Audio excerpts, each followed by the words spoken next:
ஆண்டவனாகிய சிவபெருமாளை தாரகாபுரத்திலே தர்க்கராஜாவுடைய கோட்டைக்கு மேற்க ஓட்ட பிள்ளையார் கோயில். அது என்ன ஓட்ட பிள்ளையார் கோயிலு? பாலடைஞ்ச கோயில்ல தான் சக்தி அதிகமா இருக்கும். அந்த கோயில வந்து யாரும் தொழிக்க மாட்டாங்க, தூக்க அந்த ஓட்ட பிள்ளையார் கோயிலுக்கு முன்னால இத மாதிரி பெரிய தாமரை குளம் தெப்பம். அந்த கோயிலுக்கு தெப்ப குளம் இருக்கு. அங்க உண்மை பகவானை வைத்தார்கள். போட்டு விரட்டி விட்டாங்க. ஆண்டவனை வைத்து விட்ட அரண்மனையிலே உள்ள யானையை வரவழைத்து யானை தும்பிக்கையில மாலையை கொடுத்தாங்க. இந்த மாதிரி பெரிய மாலை கையில கொடுத்துருக்காங்க. மாலையை யானை வாங்கிட்டு வந்தது ஆனை காலுக்குள்ள அரசரெல்லாம் வந்து விழுந்தாங்க. ஆனா பந்தல 3 தடவை சுத்தத்து எல்லாரும் விழுந்தாங்க. ஒரு மாலைக்கு இவ்வளவு அடிமுடியா? அப்பா ஆமா, மாலைனா என்னது? சாதாரண மாலையில பெரிய ரோசா மாலை. தர்க்கராஜா மகளுக்குள்ள மலர் மாலையா? சுயவர மாலையில அதுதான் இவ்வளவு போட்டி. 56 அரச மன்னர்களும் ஆணை காலுக்குள்ளே விழுந்தார்கள். யானை மாலையை வாங்கி விறுவிறுன்னு ஊருக்கு மேற்க உள்ள ஓட்ட பிள்ளையார் கோயில்ல இருக்கும் பகவான் கழுத்திலே மாலையை போட்டுட்டு சிவபெருமானை தன் தலைமையில உள்ள மத்தளத்துல தூக்கி வச்சுக்கிட்டு வருது. மாலையை போட்டு பார்வதி பக்கத்திலே கொண்டு வந்து பகவானை விட்டது. பார்வதி பார்த்தா என்னடா இது, 2 தூரம் மாலையை போட்டா இந்த கிழவன் கழுத்துலதான் விழுந்தது. இப்ப யானையின் தும்பிக்கையில மாலையை கொடுத்து இவர் கழுத்துலதான் விழுது. அப்ப யோகம் இவருக்கு தான் இருக்கும். என்ன செய்ய முடியும்? ஆண்டவன் சிவன் என்று அறியாத பார்வதா தேவி அளவு புலம்புதாரே ஆறாக துயரம் கொண்டாரே பகவான். பார்வதி நம்மளே இறந்து உண்ண ஆண்டி என்று எண்ணி அல்லவா அழுது புலம்புதா? பார்வதிக்கு மட்டும் தன் சுய ரூபத்தை காண்பித்தார். பண்டார கிழவம்னு சொன்னவா அப்பா சொன்னது தவறக்கூடாது. கோட்டையிலே பிறந்தாலும் என் தலையிலே போட்ட விதிதானே அப்பா கிடைக்கும். ஏழரைக்கும் கீழ் இருந்தாலும் ஈசன் எழுத்தை மாற்ற முடியுமா? முடியாத. அதனால 2 முறை நான் மாலையை எறிந்தேன். அவர்களிடத்துலதான் மாலை விழுந்தது. யானையின் தும்பிக்கையிலே மாலையை கொடுத்தோம், அதுவும் அவர்களிடத்துலதான் கொண்டு போட்டது. அப்போ மலை நார்த்தங்காவுக்கும் கடல் உப்புக்கும் கடவுள் போட்ட சொந்தம். அதனால இவருக்கே என்னை கட்டி வைங்க. ஆண்டவனை குளிக்க சொல்லி மாப்பிள்ளையாக அலங்காரம் செய்தார்கள். பகவான் பார்வதி 2 பேர்களையும் மணவட பந்தரிலே அமர வைத்து கட்டார் கொண்டு வந்த திருமாங்கல்யத்தை தட்சணம் பகவான் கையிலே கொடுக்க திருமாங்கல்யத்தை கையிலே வாங்கின இறைவனாகிய சிவபெருமான் அரணே நல்ல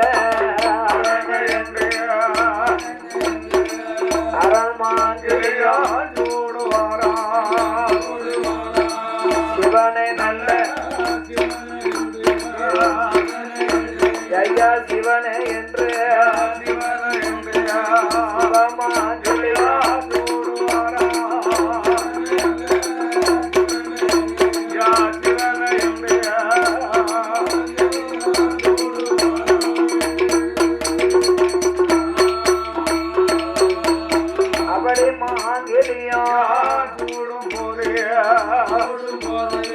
மாதவர்கள் ஒன்று கூடிய மணிக்குரல போடுவாரா தெய்வத்திலே பெண்கள் எல்லாம் பெண்கள் எல்லாம் இவருக்கு 2 குலவ போடுவாரா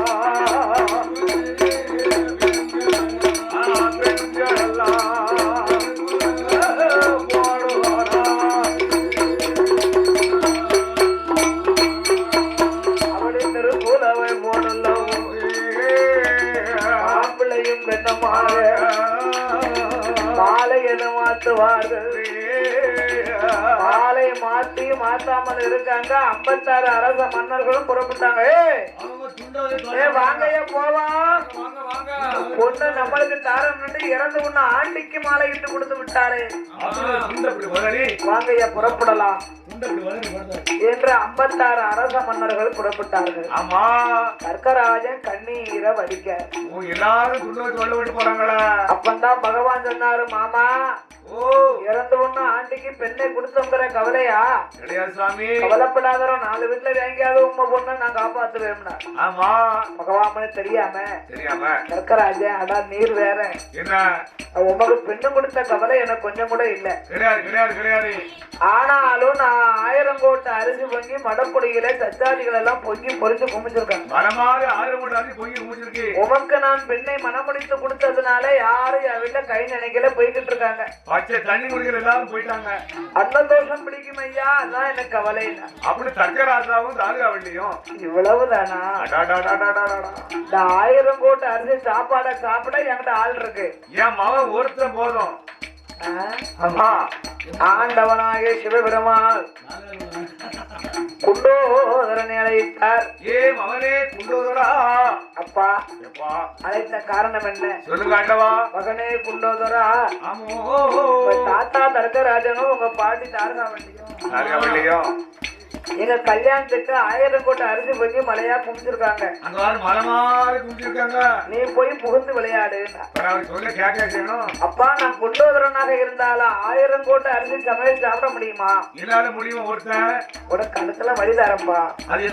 அக்கினி தேவனை ஏவல் செய்து குண்டோதர வயிற்றுக்குள்ளே புகுறவை. அக்கினி தேவனை ஏவல் செய்த உடனே குண்டோதரனுக்கு வயிறு பிடிக்கி பசி கட்டிங்க போட்டாங்கன்னா வீட்டுல சாப்பாடு இருக்கா இருக்காது எட்டி எட்டி பாப்பாங்க. பானை கூட குப்பரை கவச்சிருவாங்க. கட்டிங்க ஒரு குவார்டர் அடிச்சுட்டா வயிறு தீயா புட்டிக்கும்ல. சோற வை கறியை கொண்டா அப்படி கோழி அப்பா இலை எங்க இருக்கு, கறி எங்க இருக்கு, சோறு எங்க இருக்குன்னு தெரியல. போட்டு பிணைஞ்சிட்டாங்க. ஆமா ஆமா அப்ப அக்கினி வயிற்றுக்குள்ள தீயா பிடிக்கும். அதே மாதிரி குண்டோதர வயிற்றுக்குள்ளே அக்கினி தேவனை ஏவல் செய்த போது ஆமா சாப்பாடு தவசு பிள்ளை இருக்கும் ஜட்ஜாதிகள் பக்கம் வந்தா. ஆமா ஓ தவசு பிள்ளை, நீங்க 1000 பேர் எனக்கு பலமாறுவீங்களா? கொண்டாங்க கொண்டாங்க இலைய கொண்டாங்க. இலைய வைத்து விட்டு தண்ணி தான் எடுக்க போயிருக்காங்க. தண்ணி வரக்குள்ள ஆனாரு இலையாலும் வயிற்றுக்குள்ள போயிருக்கு. தண்ணிய வைத்து விட்டு உப்பு எடுக்க போனாரு. உப்பு வரக்குள்ளே ஆனாரு தண்ணி அப்படியே வயிற்றுக்குள்ள. உப்பு தண்ணி தானே குடிக்கணும். அவன் பார்த்தார்கள் தவசு பிள்ளை எல்லாம் இவருக்கு பலமாற நம்மளால முடியாது. எப்படி முடியும் நம்மளால? எடுத்தார்கள் ஓட்டம். அங்கே வந்து பார்த்தார் மடப்பொழியிலே 1000 கோட்டை அரிசி சமையல், 21 வகை கறி, எலுமிச்சங்காய் பச்சடி, 41 வகை கறி, நார்த்தங்காய் பச்சடி, இத்தனைக்கு மேல லட்டு பூந்தி சிலேபி இனிப்பு சேர்த்து வச்சிருக்காங்க. ஆமா சிலேபி காராவடை காரா பூந்தி, கல்யாண சமையல் சாதம் காய்கறிகளும் பிரமாதம். 1000 கோட்டை அடிச்சு சாப்பிடலாம் மலமா அடிச்சு வச்சிருக்கு. இத்தனையும் அவர் ஜானு சொன்னா அவர் என்ன செய்ய முடியும்? 1 கோட்டையா 2 கோட்டையா? இனிப்பான பலகாரம் இதுவே எனக்கு போதும். அத்தனை அவர் வச்சிருக்காங்க. அதுவும் காணாங்க சொல்லுவாரு.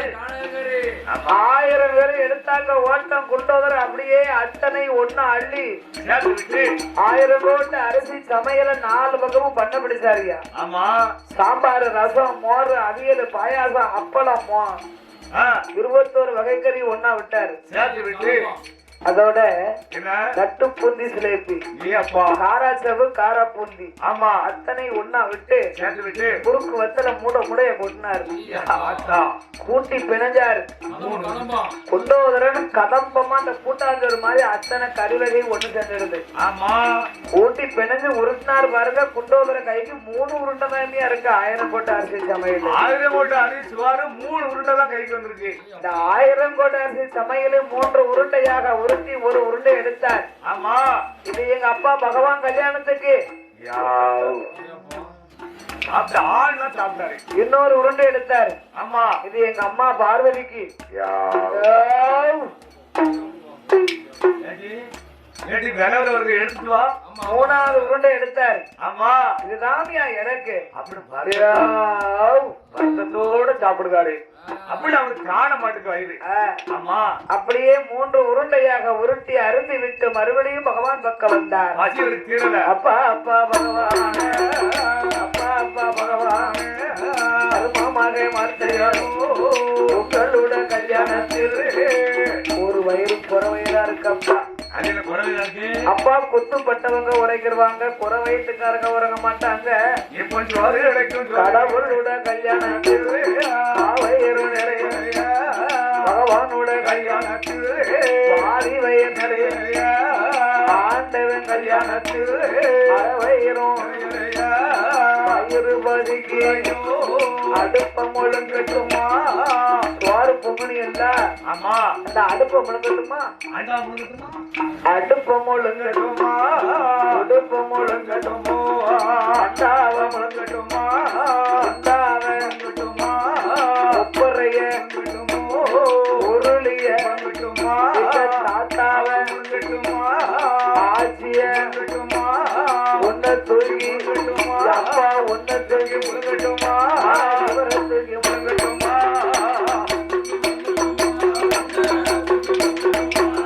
இவரை தூக்கி முழங்கட்டுமா.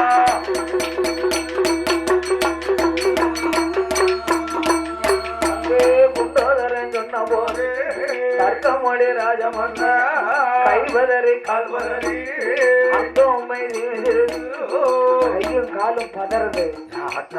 மைசலுக்கு ஓ மருமகனே உன் பிள்ளைய அனுப்புமையா இனிமே கொடுக்க என்கிட்ட ஒண்ணும் இல்லைன்னா உன் பசி தீரணமானா மதுரை மாநகரத்திற்கு சென்று ஓடும் நதியிலே வை உன் கையை, வை உன் கையை ஒரு ஆறு நீரையும் மண்டி போட்டு அணை கட்டி வாயால் உறிந்து குடித்தையானா உன் தாகம் தீரும். உடனே குண்டோதரை மதுரை மாநகரத்திலே வந்து ஓடும் நதியிலே வைத்தான் கையை, மண்டி போட்டு அணை கட்டினான்.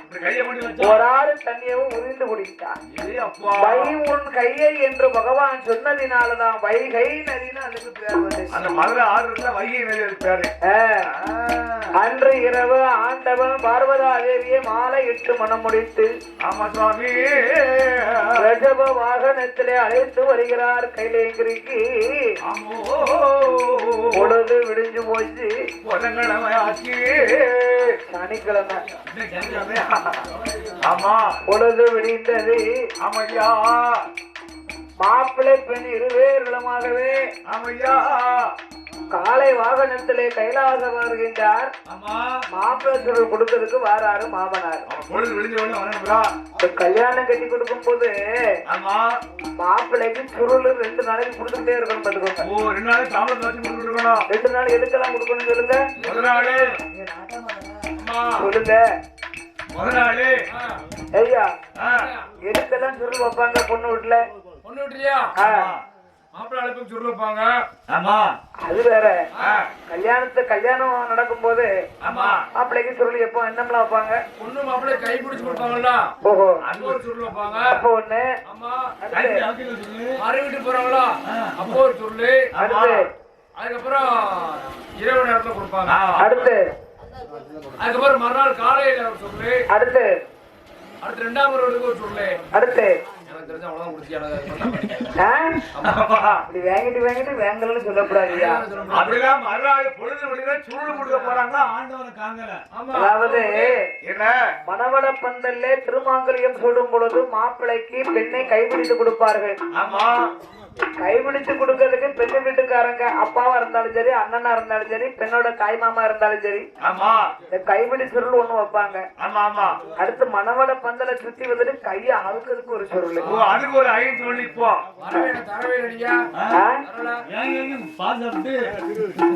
அப்போ ஒரு சுருள் கொடுப்பாங்க. அப்புறம் உடன் மறுவீடு ஒண்ணு போவாங்க. நீங்க 2வது மறுவீடு சொல்லியா? உடன் மறுவீடு போவாங்க. நீங்க 2வது மறுவீடு தான் சொன்னீங்க. உடன்மறு வீடு போகும்போது அப்ப ஒரு சுருள் அன்று இரவு தந்திரதம்பியா பேங்க்ல போட்டிருக்கேன் அத்தை தனி அக்கௌண்ட்ல எடுத்திருக்கேன் மருமகமாருக்கு சுருள் கொடுக்கத்தானே சுருள் வாழ் ஒண்ணு வச்சிருக்கேன் சுருள் கொடுக்கலாம் அதுக்கு நீங்க எப்படி எப்படி நடந்துகிட்ட முறை இருக்கும் நீங்க நல்லபடியா நடந்தீங்கன்னா அக்கௌண்ட்ல இருந்து எடுத்து சுருள் கொடுப்பேன் அப்பதான் சுருள் கொடுக்க முடியும் ஏனைய கூட நடந்தீங்கன்னா கை வச்சுக்க சுருட்டி வச்சிருக்கேன் சுருள் வாழு யாத்தா அதான் கொடுப்பேன் ஓ சுருட்டு வாழ அது நீங்க சுத்த முடியாது நாங்க தான் சுத்துவோம் உங்களை அப்ப அப்ப ஒரு கட்டு வச்சிருக்காங்கல்ல ஆமா அந்த சுருள் கொடுக்க முறை அப்படி உடன்மறு வீட்டுக்கு ஒரு சுருளும் ஆமா மாலை வேளையிலே நலுங்கு விளையாட்டு ஒண்ணு வைப்போம் அப்போ ஒரு சுருள் வச்சு அப்ப வைக்கணும் ஆமா இரவு பள்ளியறை சுருள் ஒண்ணு உண்டு ஆமா மறுநாள் காலையில தான் மாப்பிள்ளை சுருள் அந்த பொழுது விட்டுச்ச உடனே ஆமா தெரிஞ்சு வச்சுக்கோங்க ஐயா அது மாதிரி பகவானுக்கு மறுநாள் பொழுது மறுநாள் காலையில மாப்பிள்ளை சுருள் கொடுக்க வருகிறார்கள் சாம்பளத்துல மாலை வெற்றில வாத்தி பழம் பகவானையும் காங்கல பார்வதியும் காங்கல ஈஸ்வரியும் காங்கல ஈஸ்வரியும் காங்கலியா அதான் கல்யாணம் முடித்து காலை வாகனத்திலே இரவோடு இரவாக கைலாசம் வந்துட்டாங்களே ஆமா தட்சன் ஞானத்தால் அறிந்து பார்த்தான் இப்படி ஒரு திருவிளையாடலா யார் செய்தது நாமளை ஏமாற்றிய சிவனை இனி எரிக்காமலாம் விடக்கூடாது நம்மளை ஏமாற்றி மகால மாறவற்றை முடிச்சு போட்டு மாடேறி மடையன் பெண் கொடுத்தேனே இவனுக்கு நானும் ஒரு மடையன் தானோ அப்படின்னு கோபத்துல நினைக்க அப்படின்னு தர்க்கராஜா சொன்னார்களா பகவான் காதுல போய் கேட்டது ஆமா கேட்க வருகி தட்சா தர்க்கா ஒரு நாள் ஒரு பொழுதாயினும் எனக்கு மாமனாக இருந்த நீரோ மருமக பிள்ளை என்று மதியாமல் மாடேறி மடையன் என்று கேட்ட உனக்கு நாளை ஒரு காலத்தில் உமது தலை அறுத்து இதே காளைய முகத்தை நான் வைத்தே தீர்வோம்னு வஞ்சகம் வைத்தார் சிவபெருமான ஒரு வைராக்கியம் கூறினார் ஆமா அதுக்குத்தான் ஐயாவுக்கு காள முகம் வச்சிருக்காங்க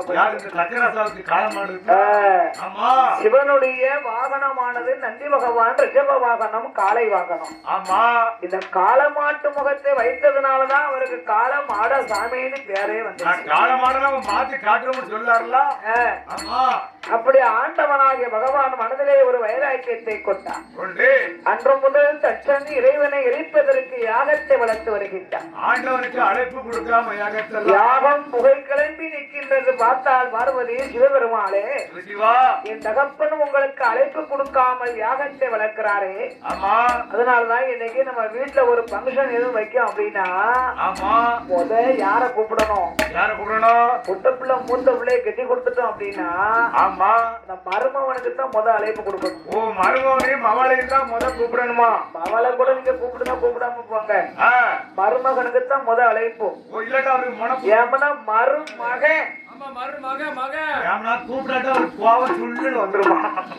கோபம் ஒரு பக்கம் இருக்கட்டும் அது மரியாதை இல்லல்ல அழைப்பு கொடுக்கணும்னு சொல்லுவாங்க அதனால உங்களை மருமகனாக எண்ணாமல் என் தந்தை யாகத்தை வளர்க்கிறாரே நான் போய் அணைத்து வருகிறேன் பகவான் எவ்வளவோ சொன்னாரு நம்ம கேட்கல மன்னிக்க மாட்டாரு சிவபெருமான் சொன்னார் என்னையும் மீறி தட்சன் ஆணவத்திலே உயர்ந்தவன் அகம்பாதத்திலே சிறந்தவன் மம்மதை படைத்தவன் நீ சென்ற யான அவமானப்பட்டு வருவாய் நீ போக வேண்டாம் அதே மாரி போகுவதாக இருந்தால் போனா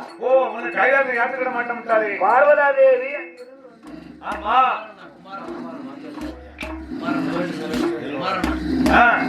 இந்த சிறப்பான வேளையில சிறப்பான நேரத்துல கந்தசாமியாபுரத்திலே வாசகம் செய்யும் ஆசிரியர் சரி மாமா சீதாராமன் தேவர் அண்ணாருடைய அருந்தவர் செல்வர் எலக்ட்ரீஷியன்